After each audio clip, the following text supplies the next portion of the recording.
Hey DJ Fam, welcome back. So today pag-usapan natin kung paano nga ba humingi ng increase from your bosses.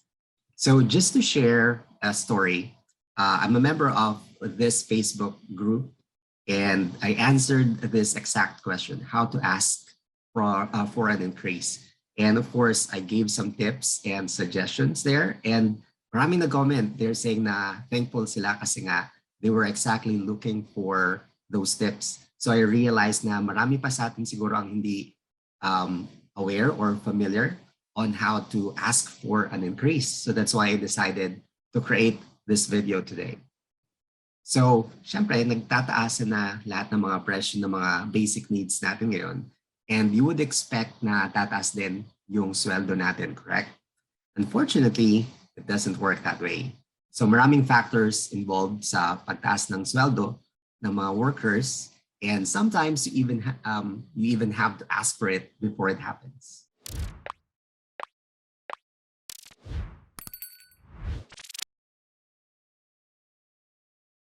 So paano nga ba humingi ng salary increase from your bosses? And ano nga ba yung mga factors na kinukonsider sa paghingi? And of course, kailan ba dapat humingi ng increase? Kung nagtatrabaho ka as a regular employee under a big or established company, most likely built-in na sa system nila, sa system ng company nyo, yung regular na pag-increase ng sweldo ng mga empleyado after a performance review. So usually, yearly siya ginagawa, yung merit increase. Meron din naman na gumagawa ng biannual or twice a year. And may alam din ako na gumagawa ng quarterly. Pero it doesn't mean na hindi ka na pwedeng humingi ng increase outside sa regular performance review calendar ng company of course. So may mga situations na nag-necessitate ng some adjustment into your pay. Like for example, your boss ask you to do something outside your regular work pero hindi siya promotion. Kasi kung promotion siya, usually may kasama na siyang increase sa sweldo, di ba? Or you were suddenly asked to work at a different location na mas malayo sa dati mong work. So for that, of course, you can either ask for a travel allowance or bump sa sweldo mo that would shoulder the extra cost. Pero if you are a freelancer or online worker working for a client ng long-term, of course, walang built-in na system ng merit increase usually. So it's up to us to ask for it. And ang problema kasi minsan sa ating mga Pinoy, mahihain tayo. And di ba, ayaw natin humingi ng increase kasi nga jahe. So kung hindi ka hihingi, syempre, paborin sa mga boss or clients mo. And bihira yung alam ko na client na kusang nag-o-offer ng increase kung wala din naman yun sa contract nyo. So okay, so kailan ba dapat humingi ng increase? So there are two things na I'm listing here. So number one, matagal ka na sa work. And of course, years yung pinag-uusapan natin, ha? Hindi months. And never pa gumalaw yung basic pay mo. So isipin mo kunwari, 5 years ka na, and yung bayad sa'yo is the same amount when you started 5 years ago. So that's number one. Number two, you were given additional task na outside sa scope ng work mo. So pwedeng additional workload. So kunwari, dati required ka lang na mag-submit ng, let's say, 100 designs. Tapos ngayon, humihingi na sila ng 200 designs. Right? Or pwede din naman may additional skills na needed na sa bagong work na pinapagawa sa iyo. So for example, dati when they hired you, copy and paste lang yung ginagawa mo. Ngayon, may pinapagawa na yung boss mo ng mga video editing. Right? So syempre, so dapat may additional pay na yun. So tenure, workload, and skill sets. So yun yung three main factors na kino-consider sa paghingi ng increase. And may isa pang factor na dapat i-consider, and it's your performance. So syempre, dapat hindi lang basta-basta yung trabahong ginagawa mo. You should always be doing excellent work. So syempre, mahirapan kang humingi ng increase kung puro, di ba, palpak yung work mo, di ba? Okay, so kailan ba ang best time para humingi ng increase?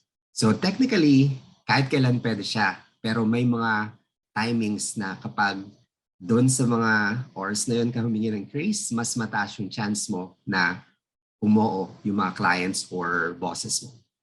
So may mga default answer kasi yung mga bosses. kapag hingan sila ng increase ng employees nila, and the default answer is always no, right? Kasi nga syempre, they don't want to spend additional money as much as possible. So it's up to us to change that default answer into a yes.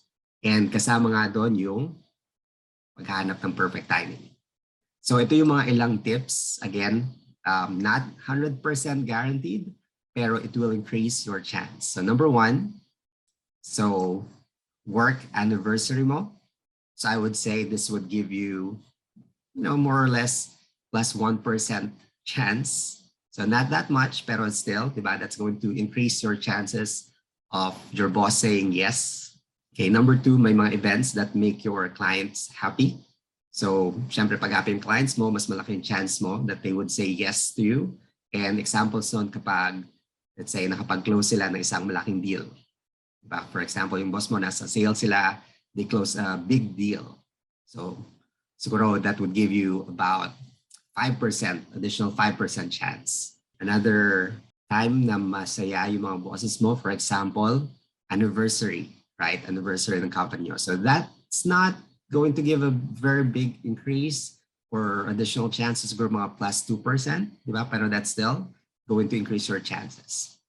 And number three, early morning, after breakfast, or after lunch. So yes, hindi yan joke, and may studies na ginawa and they found out na nadadagdagan ng konting chance na mas maging agreeable yung mga tao, which includes, of course, agreeing to you, diba, to give you an increase kapag busog sila. So siguro not by that much, siguro mga 0.01% na additional chance, pero diba, maliit siya, pero sometimes that's the only thing that you need para ma-approve yung hinihingi mo. Okay, so syempre, kabaliktaran ng mga to, yung mga worst timing naman to ask for an increase. So number one, kapag syempre, bad trip yung boss mo, like kunyari nga hindi sila nakapag-close ng deal, so that's a no-no. Number two, late afternoon. So di ba kabaliktaran nung kanina, so syempre pag hapon na, end of shift na, so pagod na sila, or pwede din kapag tanghali before their lunch. So yun yung mga worst time to ask for a favor. So kaya it's really important na alam mo yung schedule nila. And number three, of course, kapag yun nga, kapag hindi ka nagpa-perform, kapag palpak yung mga work mo. Okay, so now that we know the factors and ano yung best timing, so paano exactly manghingi ng increase? So there are different ways, but this has worked for me. So 4 out of 4. 4 times ako nang hingi ng increase and 4 times din ako nabigyan ng increase. So I want to share this with you. So number one, you can send them a calendar invite. So usually, ang ginagamit ko noon ay performance review as the title or subject ng calendar invite. Yung last time na nanghingi ako ng increase, I actually used Danny needs new shoes or baby needs new shoes. Danny is my baby girl and kilala kasi ng mga boss ko, yung baby ko, and alam na nila yon when I say Danny needs new shoes kasi ilang beses na ako naghingi ng performance review and so far nga, bibigyan nila ako ng increase all the time. So, depende yon sa relationship mo with your clients. So, kapag medyo close kayo, medyo cool or chill yung mga boss nyo, you can use something like this, yung baby needs new dress or wife needs I don't know, new gown or whatever. So you can use that. Otherwise, stick lang tayo dun sa formal, yung performance review. Okay, so that's number one. Number two, pwede ka rin mag-send sa kanila ng email na nakalagay na lahat ng mga accomplishments and contributions mo sa company. Kasi remember, isa sa mga factors na dapat i-consider sa pag-ask ng increase is your performance. Tapos, nilagay ko na yung sample wordings dito. Yung mga pwede mong gamitin sa isa-send mong email. And after mo i-send sa kanila, of course, you can either wait for them to reply or pwedeng diretso ka na kagad mag-book ng meeting sa calendar nila.